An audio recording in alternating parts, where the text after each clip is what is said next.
Onward and upward to the Wall Street Journal's James Freeman, New York City Council Minority Whip Joe Borelli, and finally Susan Lee.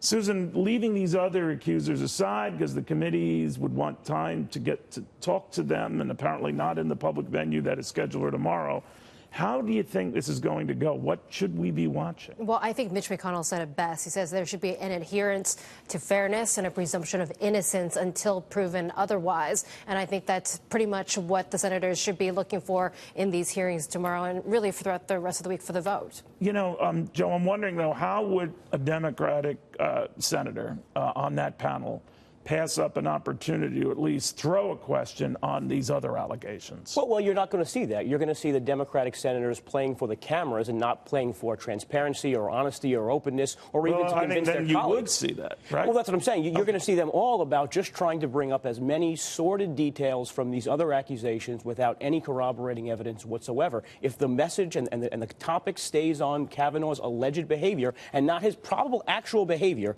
then they win. All right. Mr. Freeman, we're looking at all of this and looking at a timetable that's pretty aggressive to get a vote out of committee by Friday, maybe sometime this weekend, and a full Senate vote early next week, maybe Tuesday. Doable? It is doable. I think we should add it only appears aggressive because these allegations have come so late in the process. Just to remind people, Dianne Feinstein, Democratic California senator, sat on the Ford allegation for weeks and weeks and weeks, whether it was because she doubted it or because she wanted to save it for this last-minute surprise on the nominee. This has not been a rushed process. Then you have to worry about some of the Republicans on that committee who could go a variety of ways: Jeff Flake, Lisa Murkowski, Susan Collins. Leaving the Democrats aside, who are up for re-election in big Trump-win states, I want to go past that, Susan, say, would the markets have any reaction if suddenly this nomination that looked like, I wouldn't say a sure thing, but a likely thing, becomes a not happening thing? Well, I think the markets are pricing in that it's probably likely to be in the favor of Judge Kavanaugh at this point. That he will survive all this. And so let me flip it around if they're wrong. Well, you're looking at the market moves today with this third accuser coming to the forefront. No impact so far. You're right. We're focusing instead on fundamentals and what the Federal Reserve is going to do in a few hours' time. Yeah, someone was saying that, too, that the markets are under the belief that whoever, if worst case scenario, and the judge doesn't make it, which is a leap, but no one's saying that yet, the president appoints someone equally conservative and all that. The president will still get his way. Do you buy that? Well, suppose they call Amy Coney Barrett out of the bullpen. I mean, the average length of time for a nomination to confirmation is 10 weeks. So it does put them after the midterm. But if you look at the latest polling, you have Donnelly down, Heitkamp down, McCaskill down, and Nelson all down in the latest polling. So there doesn't seem to be a scenario where Democrats kick the can and it has some type of advantageous play where a conservative is not nominated. So you're working on the assumption that Republicans at least hold the Senate, which is crucial here because they decide. I'm working on the assumption that Kavanaugh gets confirmed. But, yeah, I am working on the assumption that that Democrats hold. Understood. James, I kind of agree with what Susan was saying here, that this is not among the factors Wall Street looks at. Trade, more to the point, getting very tough, with China staying tough, even incriminating the Chinese to say that they might try to mucky up the midterms. That's more of an issue than this. Do you agree? Yeah, I think on a short-term trading basis, this isn't as big as some other things. I think markets generally, over the long term, they like the rule of law. This is a judge who is saying, I like the rule of law. I like the Constitution as written.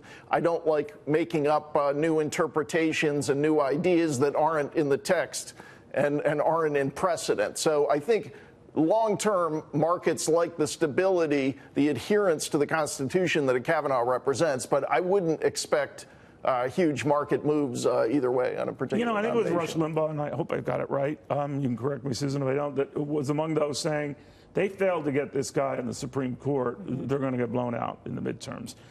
I had a flip view of that. If this doesn't happen, it's going to galvanize such Republican anger. Right. It will prompt more Republicans to show up at the polls in the midterm. I agree. And look at the approval rating, the highest in 8 years, I think, for the Republican party. Republicans, right. Yeah, so I do believe that you're right. If they don't get the judge through, it will probably galvanize the Republican base, and they probably need it, especially in the midterms. Joe, a lot has been said and written about suburban female voters, women voters, and that they don't like the way Republicans have been going through this process.